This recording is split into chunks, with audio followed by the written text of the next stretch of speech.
Welcome to the Prophecy Club. Our topic today is, this is how they will find you. Now, who's the they? The they is the Moloch and Baal worshipers. The they are those people that take the mark, those people that want to see that everybody takes the mark of the beast.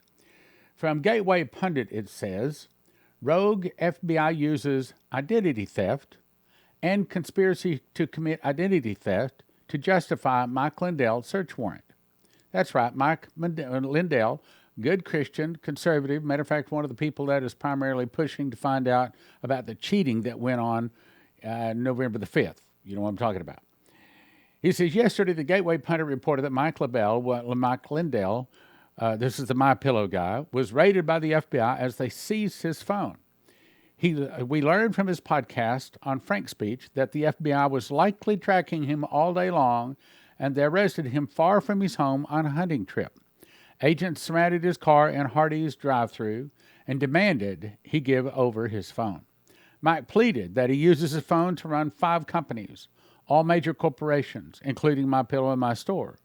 He told agents he does not have a computer and that his entire life is on that phone. He told the agents that his phone controls his hearing aids. Now, that's a lot of reasons to have your phone, but did they care? No. Now, why were they after the phone? Matter of fact, let me finish reading, then we'll talk about it. Mike told the agents that all of the Dominion stuff is posted on his website and there's no need to take his phone. He encouraged them to look at the evidence. In the meantime, the rogue FBI continues to harass private citizens who speak out about this regime. If you dare to challenge I hesitate to even say those words because we don't have free speech anymore. If you dare to challenge what they want to do, really in any way, rather than just go along with it, then you have problems. Okay, so, all right, let's talk about it. Why'd they want his cell phone?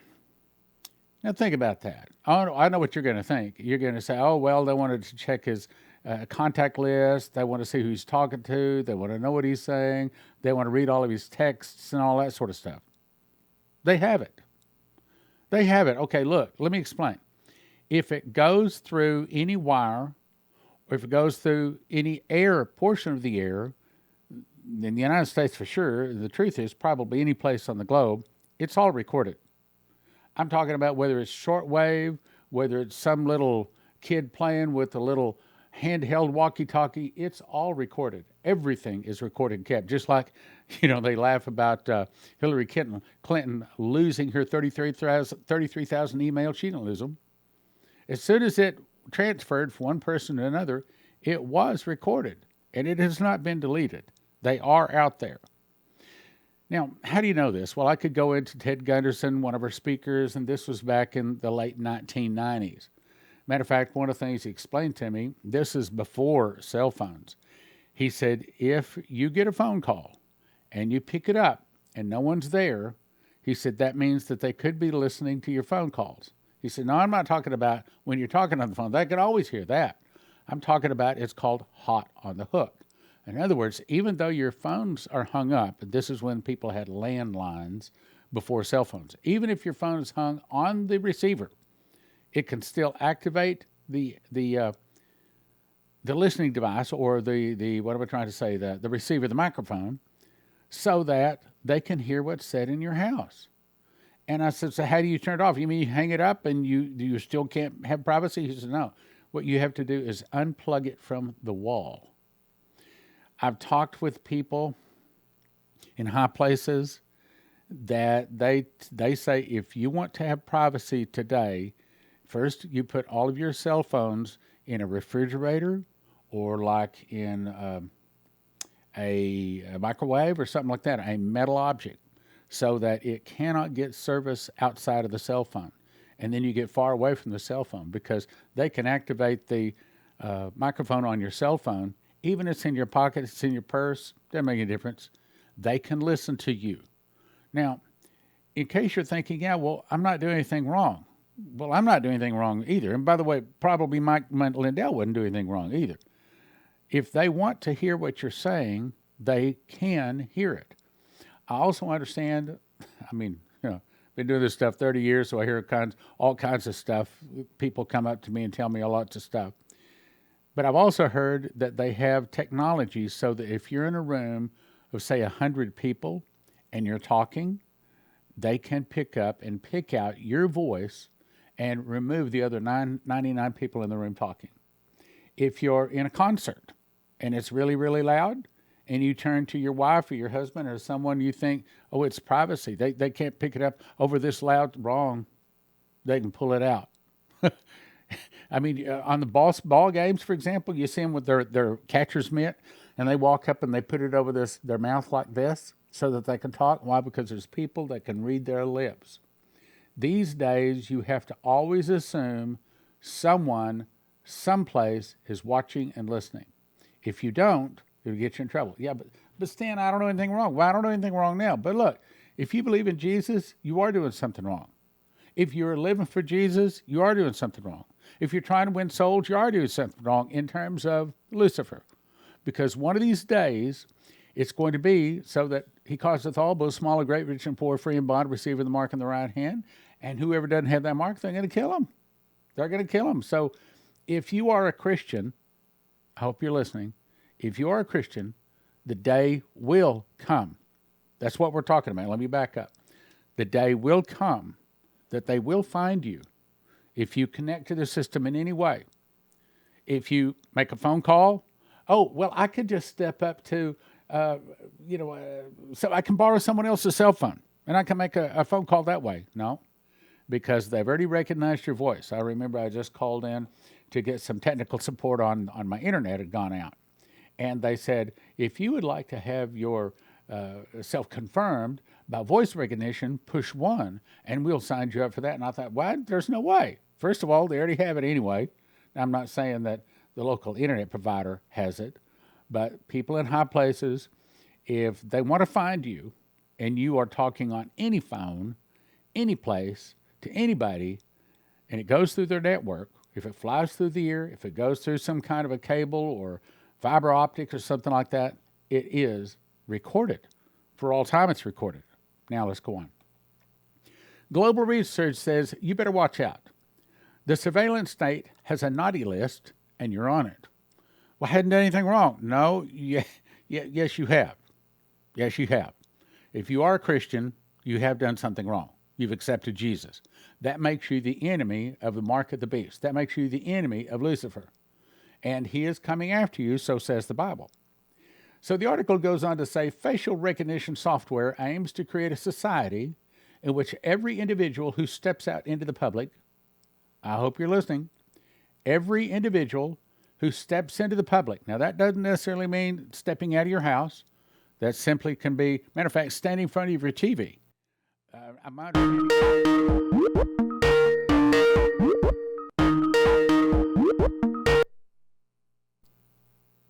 I don't know what that was. The second time I got a call, I've got Skype turned off. I don't know how they're calling me. This call came into me about 10 minutes ago. I don't know who Karen Williams is, and I didn't even have Skype turned on. As a matter of fact, I pushed Control Shift Escape, and I was going to do an end task. It wasn't turned on. I do not know how that call is coming in. But the point I'm trying to make, and that kind of makes the point, because I don't know who this woman is. I don't know who's calling me. So I didn't answer it. But that's the point. These days, they're tracking us and monitoring us in so many different ways. They can find you if they want to find you. I didn't arrange for that to happen right there.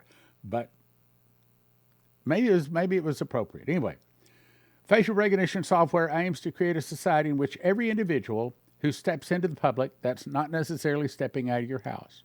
If you connect with them in any way, since 1985, all of the TV sets can not only voice out, but they also listen, is my understanding.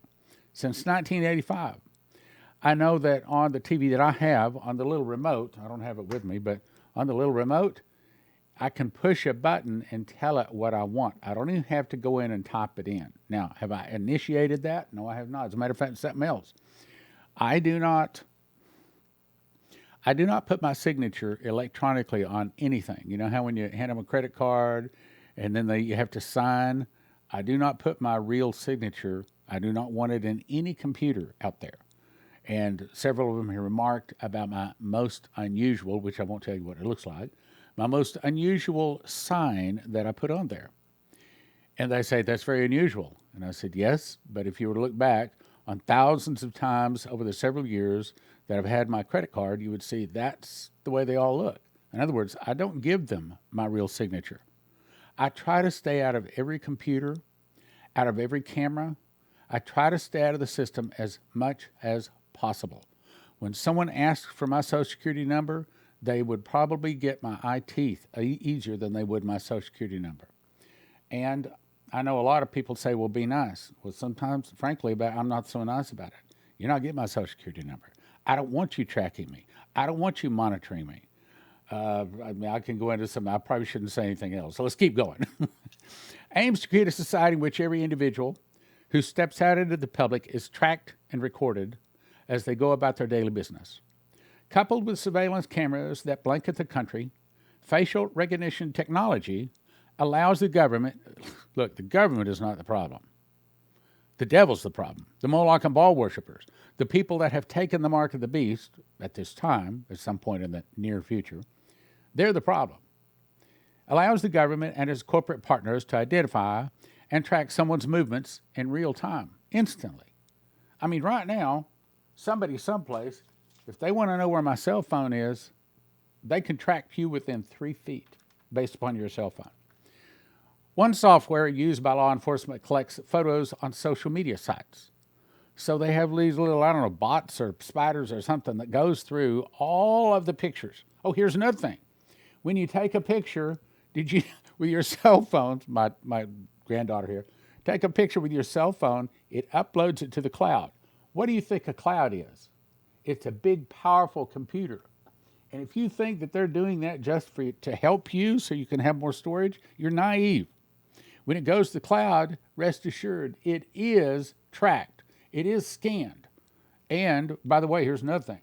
Within the picture, it also gives the GPS location and the date. And in some cases, it even records a little bit of the audio in each one of the pictures. So let's say, for example, say we're taking a picture of something very, very sensitive, very, very private. Well, I'll tell you. I saw something extremely valuable about 3 years ago. And it was so extremely valuable that I was talking to my son. I was telling him about it, and the phone went, I got dialed home. I was cut off right in the middle of talking to him. So if you take a picture of something, let's say that, like I heard from one prophet, this one prophet was visiting, I think it was Saudi Arabia or something, and they took him into some kind of a gold room. He said the whole room was filled with gold in all directions. Piles and piles and piles. I should say, actually, what do you call them? What do you call them? Racks of gold. If he'd taken a picture of that, they probably would have confiscated his phone because within that picture, it would told exactly what it is, where it is, and probably recorded a little clip of audio along with it. So if you take a picture, the cloud will pull it up, and if somebody wants to see that picture, they'll know exactly where that picture was taken, who was there, and what was the date. Think about that when you're taking pictures. So if you think you're taking private pictures of your cell phone, you're naive.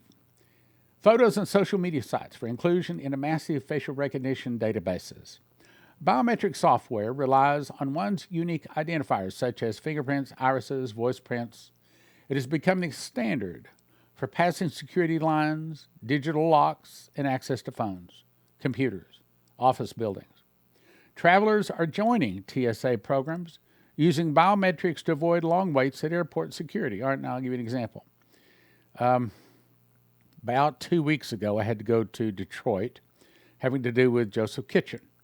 And I went up there with one of the owners of Joseph Kitchen. They paid my way because I don't own Joseph Kitchen. Matter of fact, I'm not legally affiliated with it in any way. So anyway, one of the owners had a TSA. I didn't have a TSA, what do they call it, pre-check. He got through the line 45 minutes faster than I did. He was waiting for me on the inside because he had a TSA and I didn't have a TSA. Travelers are joining TSA programs using biometrics to avoid long waits at airport security. Scientists are also developing lasers that can identify and surveil individuals based upon their, oh, you're going to love this, heartbeats, scent, and microbiome. What? Behavioral surveillance is another way they track us, based upon your patterns of movement. That's right, your gait. Have you ever noticed that some people walk funny? Well, the truth is, we all walk differently. I don't know if it's funny or not. It says predicting one's behavior based upon data and surveillance patterns. One smart, quote, anti-riot surveillance system predicts riots and public events by using artificial intelligence to analyze social media, news sources, surveillance video, feeds, public transportation, what they didn't say, the way they walk. So I guess people that are going to steal something or riot walk differently than the rest of us. Or maybe they don't, but maybe we're just going to be rounded up as if we do. Also our spending. They track our spending. Spending every GPS device, every Twitter, Facebook, Google account, all tracks purchases. Every credit card and debit cards, our transactions build a dossier. Now, here's my comment on that. A quantum computer tracks everyone on the globe. That's been happening now for about 5 years, I'm told. How we spend our money, our time, our activities, data in physical and online shared with advertisers. Or, here's the real truth, the roundup list, round up those with the mark, arrest the team for orderly extermination.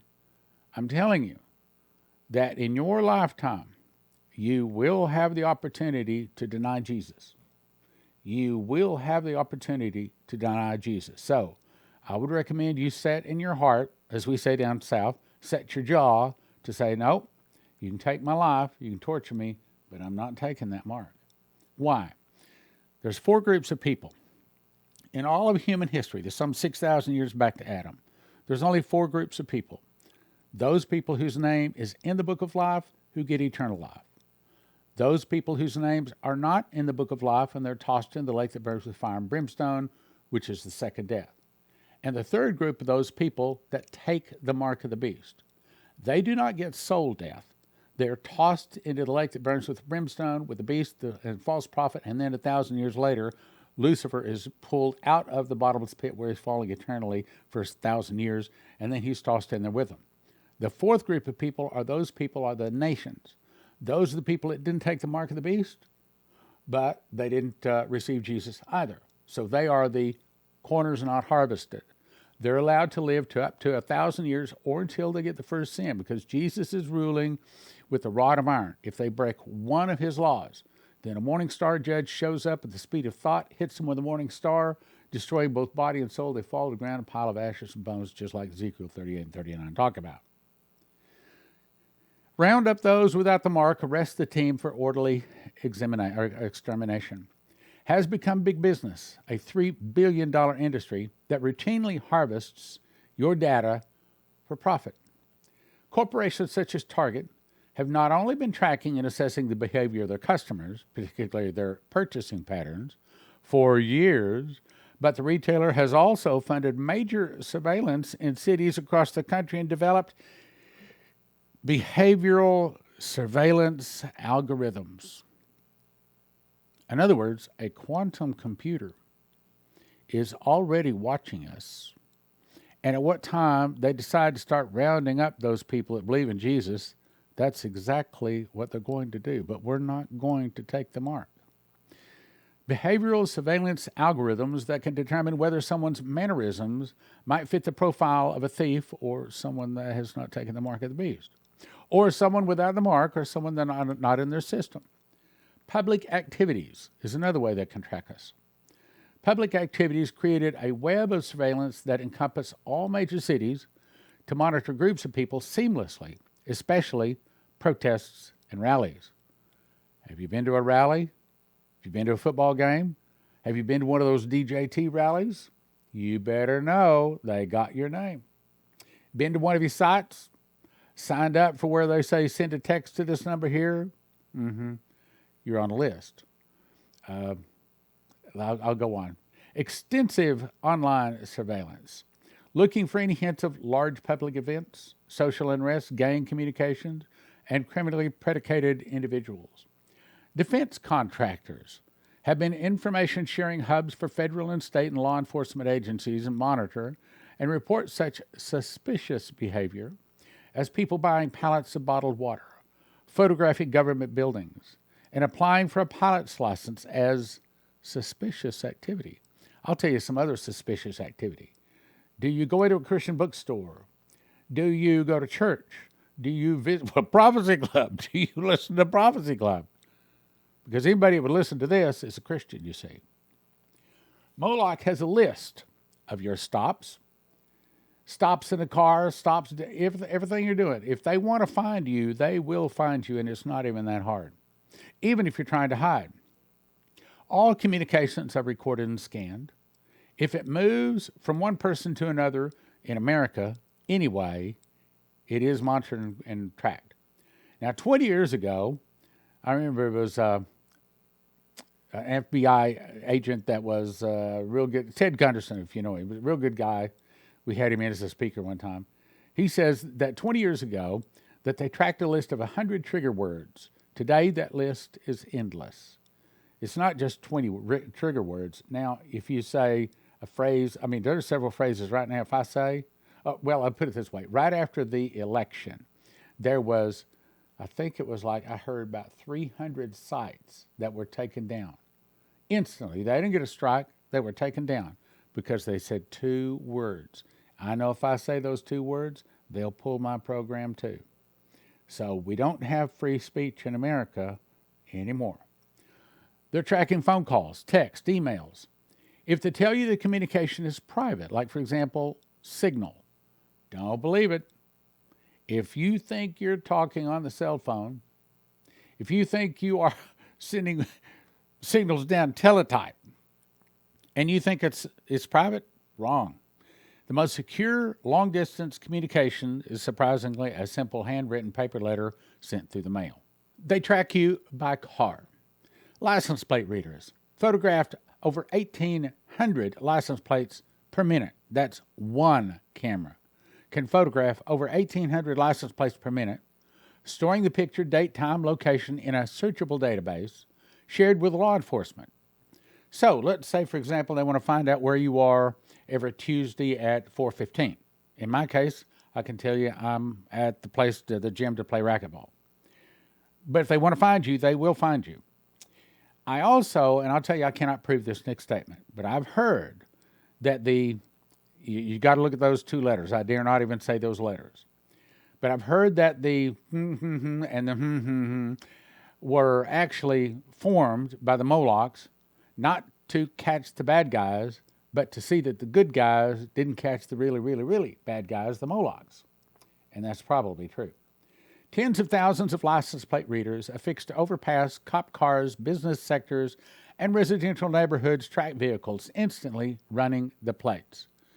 For example, you recall there's been several times where these cameras that they have at the front doors called Ring catch people doing something bad. So there's cameras every place today. Don't think when they require the mark of the beast, you're going to be able to avoid it. I'm telling you, by that time, you will probably not be able to avoid it. You will not be able to hide in some corner of the world. They will find you. There will come a time when the Antichrist will specifically send the people with the mark out to kill those people that do not have the mark. So say the prophecies. Let's talk about Joseph's Kitchen. I actually cooked this loaf of bread you're seeing here. Takes me about 10 minutes to put the ingredients together, put it into a bread machine, push a button, 2 hours, 20 minutes later, I get a loaf of bread out like that. Now, if you cut that loaf of bread that weighs about 3 pounds, the loaves you get in the store have most of the good stuff removed. The loaves you get in the store are about a pound. That's 3 pounds because it's got the good stuff still in it.